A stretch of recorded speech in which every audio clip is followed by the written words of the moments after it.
হয় ৰাজদীপ, মই এতিয়া কোকৰাঝাৰ যে 6টা সমষ্টি, এই 6টা সমষ্টি কাউণ্টিং হলত উপস্থিত আছোঁ। এইটোৱে হ'ল কোকৰাঝাৰৰ যে 6টা আছে, এইটো হ'ল চালাকাটি, বাউকুংগ্ৰি, বনৰগাঁও, দেবৰগাঁও আৰু ফকিৰাগ্ৰাম, দতমা। এই 6টা সমষ্টিৰ এতিয়া পষ্টেল ভোট কাউণ্টিং চলি আছে আৰু যে মেইন বেলটৰ পৰা কাউণ্টিঙো আৰম্ভ হৈছে।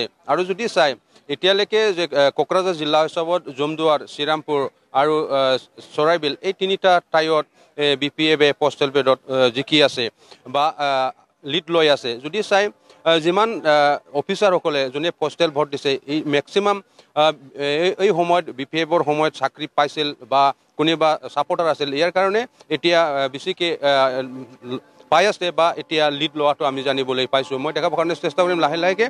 ইয়াৰ যে কেণ্ডিডেট আছে দতমাৰ BPFৰ প্ৰকাশ বসুমতাৰী, 2020তো প্ৰকাশ বসুমতাৰীয়ে জিকি গৈছিল। এইবাৰ এই দতমা সমষ্টিত যে UPPৰ পৰা প্ৰমোদ বড়ো ছাৰ আছে আৰু যদি চাই BJPৰ পৰা মনোৰঞ্জন দাদা আছে আৰু প্ৰকাশ বসুমতাৰী, এই তিনিজনতে হ'ব। মই জানিবৰ কাৰণে চেষ্টা কৰিম।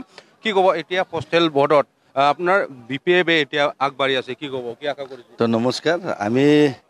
আমি জানো বিগত যোৱা দিনবোৰৰ পৰাই আমি BPF ৰাজনীতিক দলৰ লগত বিভিন্ন জাতি জনগোষ্ঠীৰ মানুহবিলাকে আমাৰ লগত আছে। তো এইবাৰো তাৰ ব্যতিক্ৰম নহয়। তো বিভিন্ন জাতি জনগোষ্ঠী আজিৰ দিনতো BPF ৰাজনীতিক দলৰ লগত আছে আৰু আহি থকা দিনতো নিশ্চয় থাকিব বুলি আশা ৰাখিছোঁ। আৰু আমি BPF হিচাপে আমি সংখ্যা গৰিষ্ঠ পাই পেলাই আমি চৰকাৰ গঠন কৰিবলৈ আমি সক্ষম হ'ম। আমাৰ 6টা সমষ্টি এতিয়া আপোনাৰ যে দতমা সমষ্টি পষ্টেল ভোট যে ভোট এতিয়া কাউণ্টিং চলি আছেনে? এতিয়া চলি আছে। টেবুলৰ কিছু এটা দুটা টেবুলত আছে, তো কমপ্লিট হোৱা নাই। মই কমপ্লিট নোহোৱালৈকে আমি এইটো ক'ব পৰা নাযায়। তো মোৰ দতমা সমষ্টি হিচাপে আমি BPF ৰাজনীতিক দল হিচাপে জিকাটো একদম 100% নিশ্চিত হৈ আছে।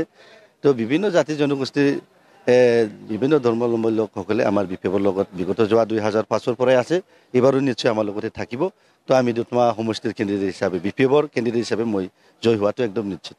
কিন্তু ইয়াত প্ৰমোদ বড়ো ছাৰো আছে বা যে মনোৰঞ্জন দাদাও আছে BJPৰ পৰা, কি প্ৰত্যাপন হোৱা নাই আপোনাৰ কাৰণে?